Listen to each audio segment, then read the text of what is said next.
ये तो ब्रह्मचारी थे, इनका पुत्र कहाँ था? तो सबके नेत्रों से प्रेमासुर प्रेम की माले छलक पड़े कि ये भगवान कृष्ण के अलावा दूसरा कोई नहीं। वही पुत्र बन करके आए, चिता में आग दिए। कन्हैया के सिवा दूसरा कोई ये नहीं हो सकता। तो इनसे अगर नाता लगा लो तो तुम्हारे पुत्र के अंतिम स्थिति तक ये तुम्हारा साथ देने के लिए, चिता की अग्नि को भी ध्यान देने के लिए पहुंच जाएंगे, कंधा भी लगाने के लिए पहुंच जाएंगे। शायद बेटा कहीं दूर हो, लेकिन कन्हैया दूर नहीं पहुंचेंगे, ये तुम्हारे पास जरूर प्रकट हो जाएंगे। परदेश में बेटा न पहुंच पाए, लेकिन कन्हैया से नाता रहेगा तो ये चाहे जैसे होगा पहुंच जाएंगे तुम्हारे सामने।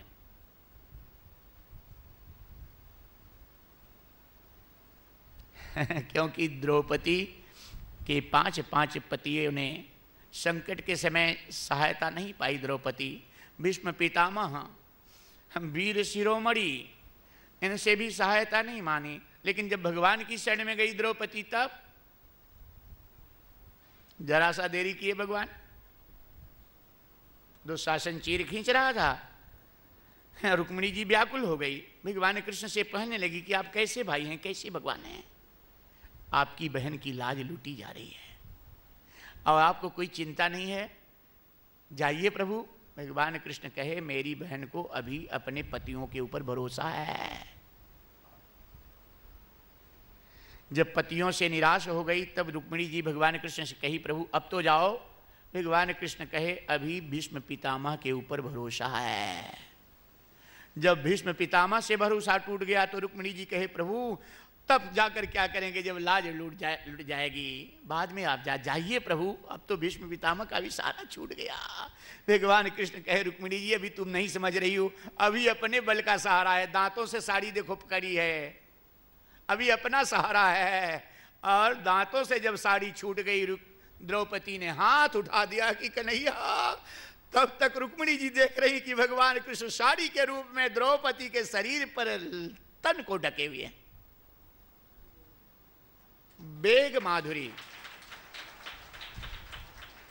आपको बताए थे भगवान में 4 गुण नारायण से ज्यादा हैं। लीला माधुरी, इनकी जैसे लीला कोई नहीं कर पाया। प्रेम माधुरी, रूप माधुरी और वेग माधुरी। इतनी तीव्र गति से कोई भक्तों की रक्षा करने के लिए, जितने अवतार भगवान के हैं, लेकिन कृष्ण भगवान के जैसे तीव्र गति से रक्षा के रूप में जल्दी पहुंचने वाले, सबसे तीव्र गति में भगवान कृष्ण। सबसे सुंदरता में रूप माधुरी भगवान कृष्ण की है। सबसे सुंदर लीला में, हर अवतारों से सुंदर लीला भगवान कृष्ण की है।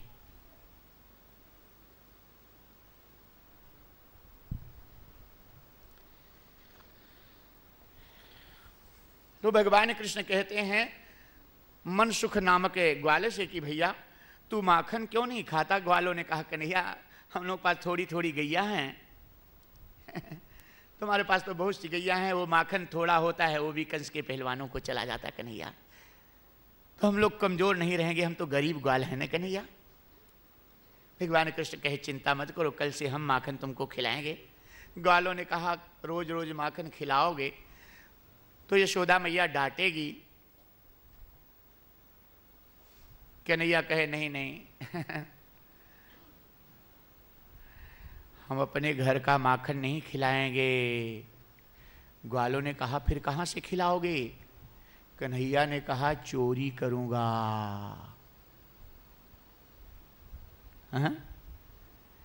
ग्वालों ने कहा, पकड़े जाओगे तो पीटे जाओगे। कन्हैया कहे, मैं पकड़ा नहीं जाऊंगा, चोरी करने का मंत्र जानता हूं।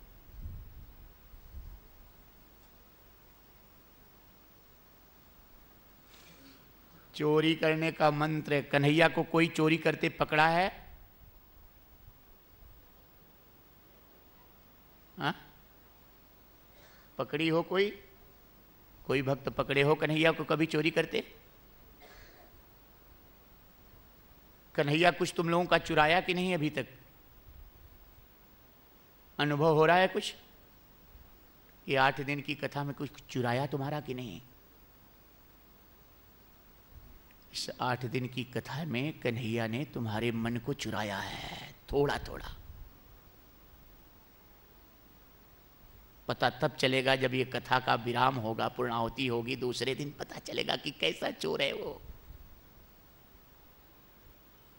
घर में जब मन नहीं लगेगा, संसार में मन नहीं लगेगा।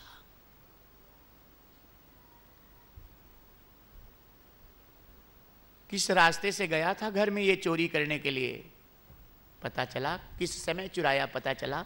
नहीं, क्योंकि ये मंत्र जानता है चोरी करने का। ऐसी चोरी कर लेता है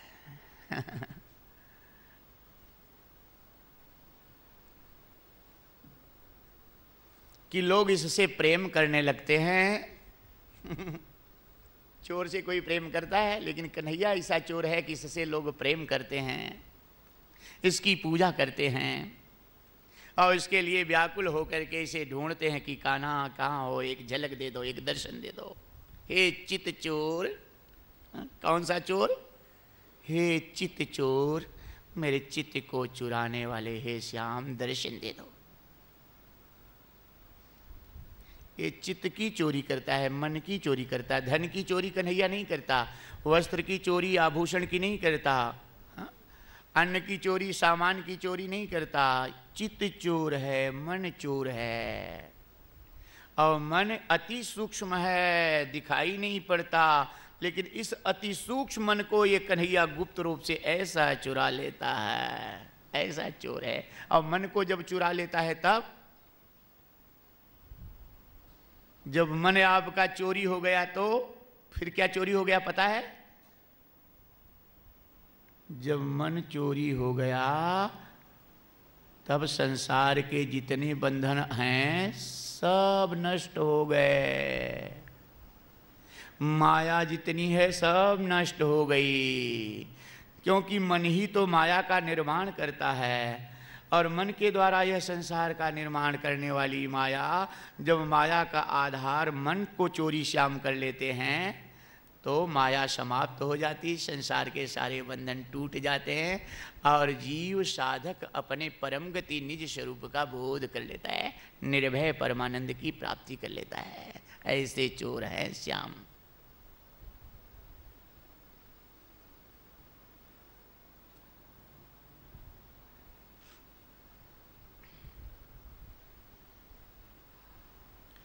भगवान कृष्ण 35 बच्चों का एक मंडल बनाए चोरी करने वाला, और इस मंडल का नाम रखे बाल गोपाल चौर्य विद्या प्रचार मंडल। क्या नाम था इसका? बाल गोपाल चौर्य विद्या प्रचार मंडल। और सबको चोरी करना अपने साथ में ट्रेंड कर दिए कि मेरे साथ में चोरी करने की सहायता करना है। ये मंडल में कौन कौन थे सही बता दूं? इनके मंडल में सही ग्वाल कौन थे? नरसी, नानक, ज्ञानेश्वर, तुकाराम, मीरा, तुलसी, सूर, कबीर, गौरांग महाप्रभु, भगवान शंकराचार्य जी, सेजो, कर्मा। ये जो भक्तगण ही इनके इस ग्वाल मंडल के सदस्य थे, क्योंकि भक्तों की सहायता से ही अपने भक्त गोपियों के मधुर मन किसका हुआ है उसकी चोरी करते थे, मोक्ष की गति देते थे, परम आनंद की अनुभूति देते थे।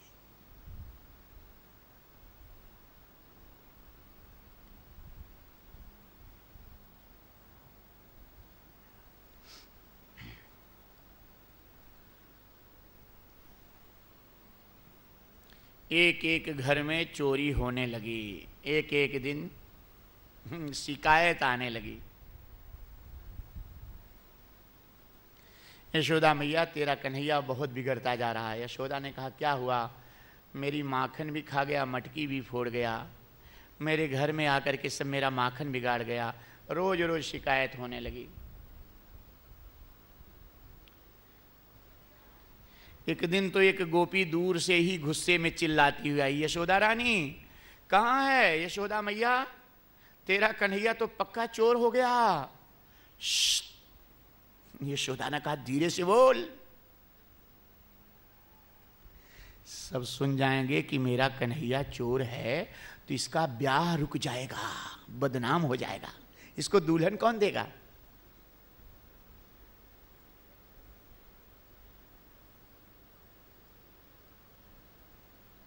एक गोपी आकर के कहने लगी मैया कन्हैया तेरा बहुत नुकसान करता है, सब माखन चुरा लेता है, मटकी भी फोड़ के खराब कर देता है। यशोदा मैया ने कहा कि देखो गोपी, कान्हा को डांटना नहीं, अपना माखन अंधेरे में छुपा करके रखा करो जहाँ देखे नहीं। गोपी ने कहा इतनी भोली मत बन यशोदा रानी, ये ऐसा जादूगर है कि अंधेरे में रखा हुआ माखन को जब घर में पहुँचता है तो वहाँ उजाला हो जाता है, पता नहीं क्या इसमें है। पता नहीं क्या है, अरे ये तो वही है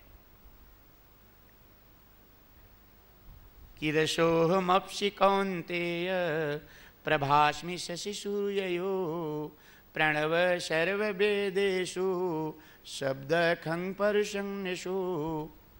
ये वही है जो कि अर्जुन से कह रहा है कि हे कौन्तेय, जल की मधुरता मैं हूँ, सूर्य चंद्रमा का प्रकाश मैं हूँ, वेदों में प्रणव ओम मैं हूँ, आकाश में शब्द में और पुरुष की पुरुषार्थ मैं हूँ।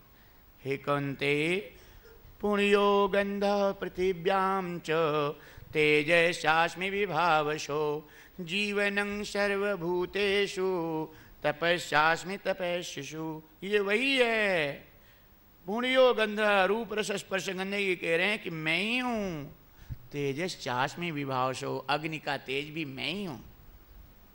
जीवनं सर्वभूतेषु, सब प्राणियों का जीवन कह रहे हैं मैं ही हूँ। तपस्वियों का तप भी मैं ही हूँ, भक्तों की भक्ति भी मैं ही हूँ। तो भगवान को कहाँ ढूंढोगे? अपनी भक्ति में। जब प्रेम से पुकारो तो समझो वही प्रेम रूप जब भाव जगे वो भगवान है। भगवान में आनंद नहीं है, हाँ, भगवान में आनंद नहीं है, भगवान आनंद रूप हैं। तो जब भजन ध्यान कीर्तन के द्वारा तुम्हें आनंद लगे तो समझ लो भगवान यही हैं। उस आनंद को बढ़ाते जाओ, भगवान से परमानंद से मिल जाओगे।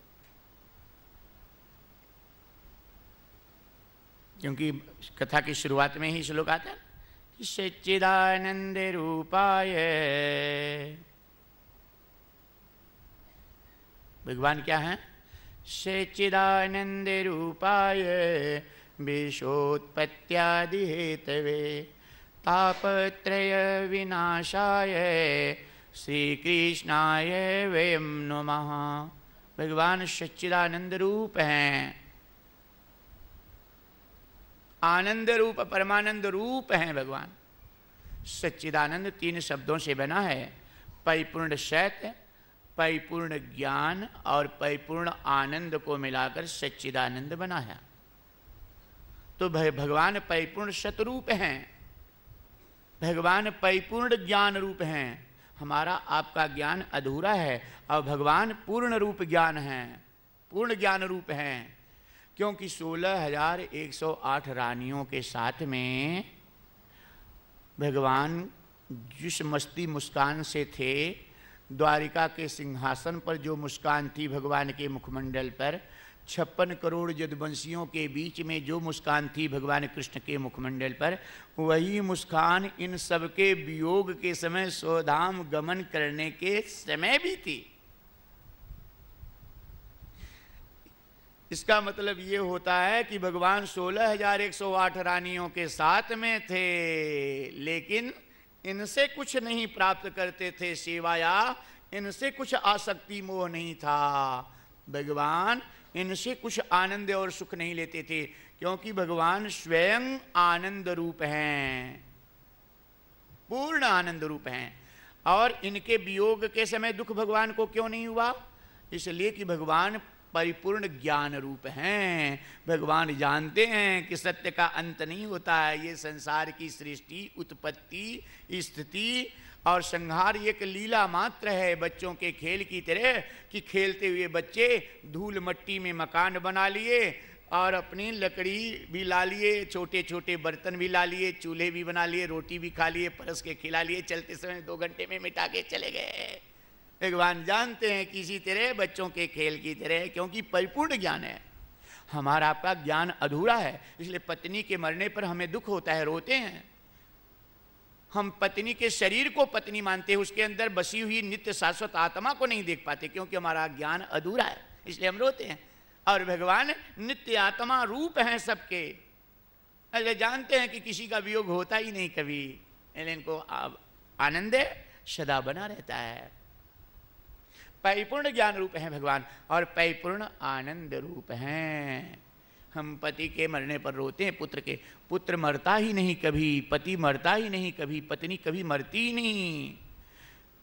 हम इसलिए रोते हैं, ऐसा मानते हैं कि मरते हैं, कि हम पत्नी के इस हाड़ मांस शरीर को पत्नी और पति मानते हैं। शरीर को, एक बेटा बाप को जला रहा था, चिता जल रही थी और महात्मा जी आए, देखे तो बेटा रो रहा था चिता की तरफ देखकर।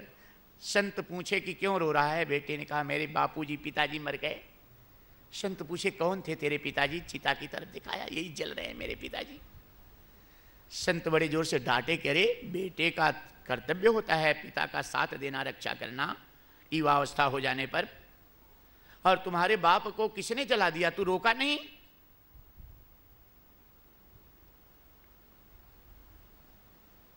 तेरे बाप को किसने जलाया? तू रोकना चाहिए था ना तुझे, रोका क्यों नहीं? बेटे ने ही तो जलाया था। अब क्या उत्तर दे? बेटे ने कहा महाराज मैंने ही तो जलाया हूं। महात्मा जी कहे अपने बाप को क्यों जला दिया तू, और बाप को जलाकर फिर रो क्यों रहा है? तो बेटे ने कहा महाराज वो मर गए थे। तब महात्मा जी पूछे कि वो मर गए थे, वो तेरे बाप थे कि जो जल रहे हैं चिता पर ये तेरे बाप हैं? ये जो जल रही चिता ये तेरे पिता हैं कि वो जो मर गए थे वो थे? अगर जो वो मर गए थे वो पिता हैं जिसके लिए तू रो रहा है, ये पिता नहीं है, तो उनको तूने देखा था कि गोरे थे कि काले थे कि मोटे थे कि लंबे थे? कैसे थे कभी देखा? जिसके लिए तू रो रहा है उसे तो कभी देखा ही नहीं। तो अगर देख लोगे अपने सच्चे पिता को, सच्ची पत्नी और पति पुत्र को, तो ये तो कभी मरते नहीं, पूर्ण ज्ञान हो जाएगा। अधूरा ज्ञान होने की वजह से हाड़ मांस के शरीर को नातेदार मानते, इसलिए इसका तो परिवर्तन और नाश निश्चित है। तो हमारा सुख इसके साथ में नष्ट होगा। इसलिए इसके अंदर बसी हुई चैतन्य आत्मा जो श्याम रूप हैं, अगर उनको जान लो, आत्मा नाता लगा लो, तो कभी न पत्नी का वियोग, न पति का वियोग, न पुत्र का वियोग, परम आनंद में सदा। ये पूर्ण ज्ञान, जीव का ज्ञान, हमारा आपका ज्ञान अधूरा है। और भगवान परिपूर्ण सतरूप हैं, परिपूर्ण ज्ञान रूप हैं और परिपूर्ण आनंद रूप हैं। और तीनों शब्दों को मिलाकर के सच्चिदानंद रूप बना है। सत प्रगट है, सत हमारे आपके जीवन में प्रगट है। सत्य के बिना किसी का काम नहीं चल सकता। हाँ, चोर भी अगर चोरी करते हैं, 2-4 चोर मिल करके, अकेले में जाने के बाद माल बांटते हैं, तो वहाँ भी कह देते हैं कि ईमानदारी से बांटना नहीं तो झगड़ा हो जाएगा। चोरों का काम सत्य के बिना कम नहीं चलता। बेईमान सेठ भी ईमानदार नौकर ढूंढता है। कितना भी बेईमान सेठ हो, अगर उसे पता चल जाए कि ये मेरा नौकर चोर है, बेईमान है, ऐसा नौकर कभी नहीं रखेगा। वो भी सत्य और ईमानदारी को महत्व देता है, बेईमान सेठ भी।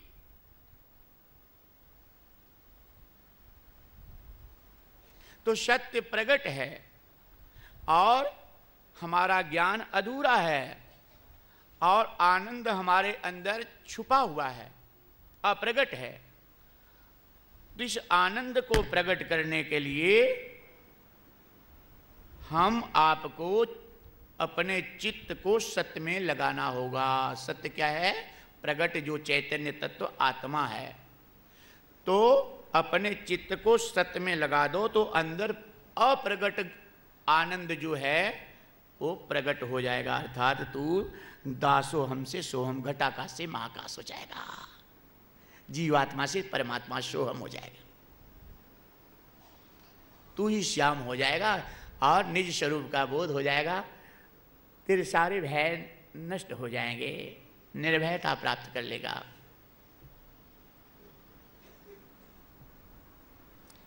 तो सच्चिदानंद रूपाय, भगवान किस रूप के हैं?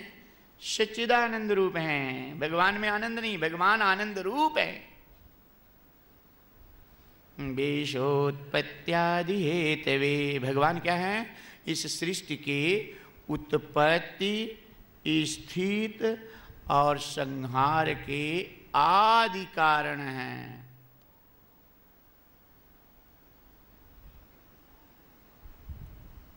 तापत्रय विनाशाय, और सच्चिदानंद रूप भगवान क्या हैं? तीन तरह का ताप होता है, आधि दैविक, आधि भौतिक, आध्यात्मिक। तीनों तरह के तापों को नष्ट करने वाले, परम आनंद शांति देने वाले हैं। श्री कृष्णाय वयम, ऐसे भगवान कृष्ण की हम शरण में होकर के, पूर्ण शरण में होकर के वंदन करते हैं, नमस्कार करते हैं। हे प्रभु मेरी रक्षा करो। तो भगवान में आनंद नहीं, भगवान आनंद रूप हैं।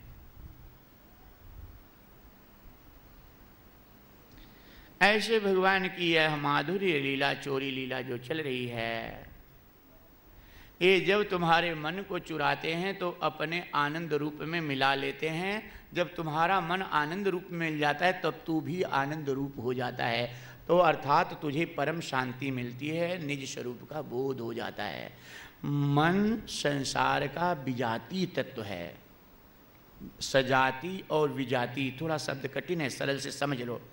विजाति और सजाति, सजाति का अर्थ होता है जैसे अपने जाति वाला, अपने जाति, अपनी भाषा, अपने समाज के लोगों को देखकर आकर्षण बढ़ता है।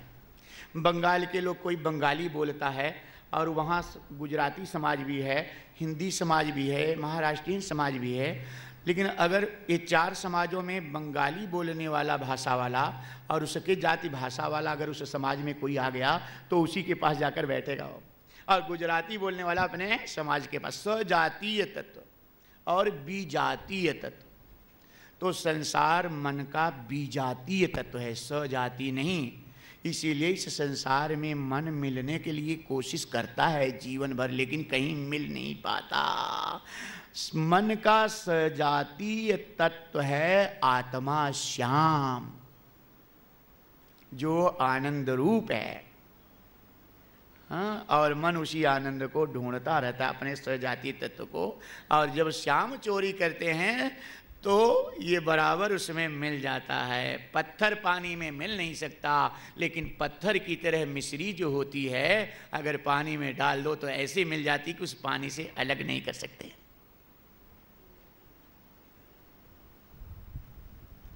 इसलिए कि मिश्री जो होता है, मिश्री किसकी है? मिश्री शक्कर, खड़ी शक्कर किसकी है? गन्ने से बनी है। हाँ, गन्ने के मीठे रस से।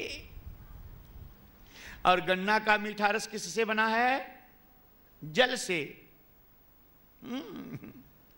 वह जल जहां से निकला है मिठास बनकर शक्कर होके कड़क हुआ है, वो मिलेगा तो अपने जल में मिलेगा। इसलिए वो मिश्री जब अपने जल समुद्र में डाल दो, पानी में डाल दो तो शरबत की तरह मिल जाती है और उससे निकालना फिर मुश्किल होता है।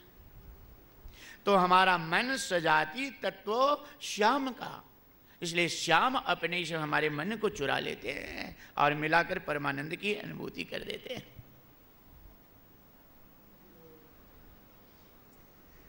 तो गोपी कहने लगी, जब यशोदा मैया ने कहा, मैया गोपी अपने माखन की मटकी को अंधेरे में चुरा कर रखा कर, ताकि कन्हैया जाए तो पाए न।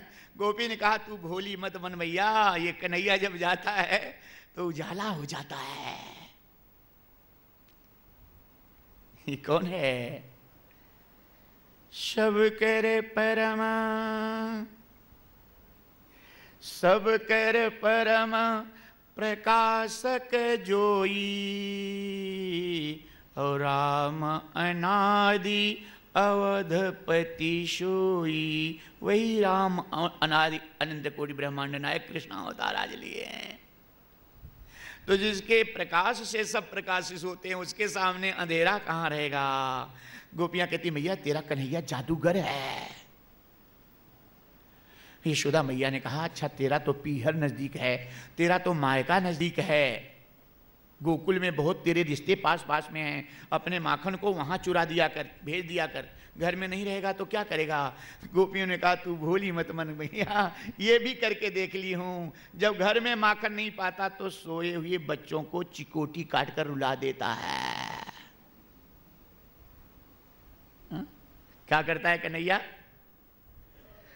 भगवान के लिए जो अपने धन संपत्ति वैभव को जो भी है अपने पास जो समर्पित करके भगवान का भोग नहीं लगाता, भगवान के लिए नहीं निकालता, उसको क्या करता है कन्हैया? चिकोटी काट कर रुला देता है। कहीं दुकान में घाटा, कहीं सम्मान के ऊपर संकट, कहीं चरित्र के ऊपर संकट, कहीं कोई परेशानी, कहीं पत्नी बीमार, कहीं पति बीमार। इसलिए जो भी है पहले भगवान से चोरी मत करना।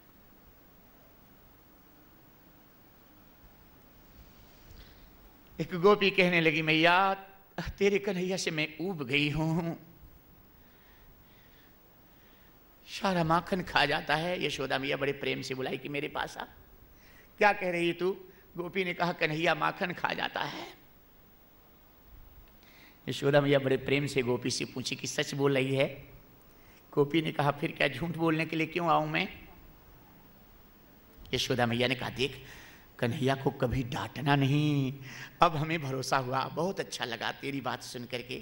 घर में कभी खाता नहीं कन्हैया, इसका मतलब भूखा नहीं रहता, तुम लोगों के यहाँ खाता है। कभी तुम्हारे यहाँ खाने जाए तो डांटना नहीं गोपी, डर जाएगा। खाने देना, हमको आकर बता देना, जितना माखन खाए ना उसका दूना माखन मैं दूंगी, ले जाना। मेरे पास माखन की क्या कमी है, लेकिन यहाँ खाता ही नहीं है। खाता है तेरे घर में तो डांटना नहीं। अच्छा लगा तू बता दी कि कन्हैया मेरा भूखा नहीं रहता। मैं तो रोती थी कि ये खाता नहीं, भूखा घूमता है। क्यों घर घर घूमता है, भूखा है। अच्छा हुआ गोपी। गोपी ने कहा मैया कन्हैया का खाना हमें बुरा नहीं लगता, ये खाए तो कोई बात नहीं, अपने बहुत से मित्रों को साथ लेकर आकर उनको खिला देता है। यशोदा मैया ने कहा कि मेरे कन्हैया का स्वभाव इतना अच्छा है ना कि दूसरे को सुखी करके फिर अपने आप खाएगा। बड़ा अच्छा स्वभाव इसका है, बड़ा होने के बाद तो पता नहीं क्या बनेगा। गोपी बहुत अच्छा है, जितना मित्रों को खिलाए ना सब हमें बताना, उसका दुगुना माखन दूंगी, ले जाना, लेकिन कभी डांटना नहीं, खिलाने देना मित्रों को भी, इसका स्वभाव ही इतना अच्छा है। गोपी ने कहा मैया मित्रों को भी खिलाता है तो बुरा नहीं लगता, लेकिन मटकी क्यों फोड़ देता है?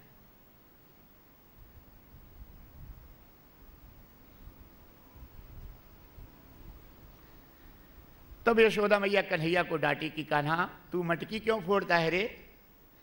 कन्हैया ने कहा मैया देख, अगर माखन मैं खाऊंगा तो मटकी कौन फोड़ेगा मैया, फिर लोग मुझे उलाहना नहीं देंगे।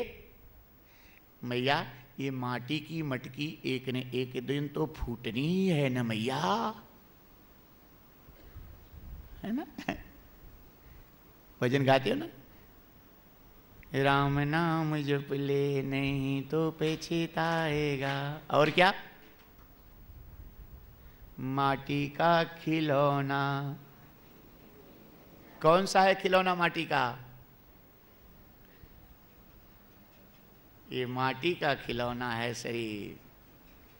क्षितिजल पावक गगन समीरा, पंचर चित यह धम शरीरा। क्षितिजल पावक गगन समीरा। आकाश तत्व शब्द का गुण वायु में होता है, और वायु स्पर्श और शब्द दो गुणों से संपन्न हुआ, अग्नि में प्रवेश करता। अग्नि में तीन गुण हो जाते हैं,